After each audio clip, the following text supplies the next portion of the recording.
Hi, I'm Dr. Shaw. I'm going to talk a little bit right now about home therapies and tips that you can do at home for your osteoarthritic joint pain.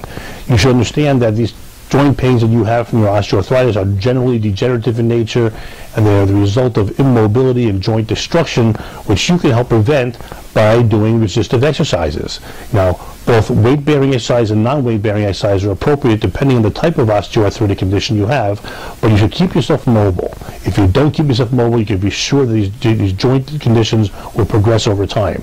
Now, in the same day, you want to make sure you don't over-exercise, because taking joints which are relatively not strong and relatively unstable because they're degenerative can also accelerate if you overdo it. So if you're a marathon runner, you're not going to be doing that anymore, but you might want to go on your treadmill and do a slow walk and keep those joints moving.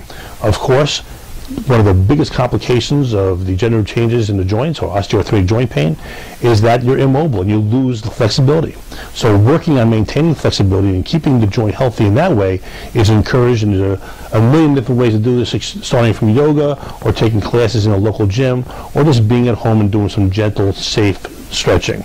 Now, there are people who do other type of approaches too, including nutrition, but for the most part, applying a hot pack or a cold pack during your acute or your subacute or chronic inflammation stages are perfectly okay and safe.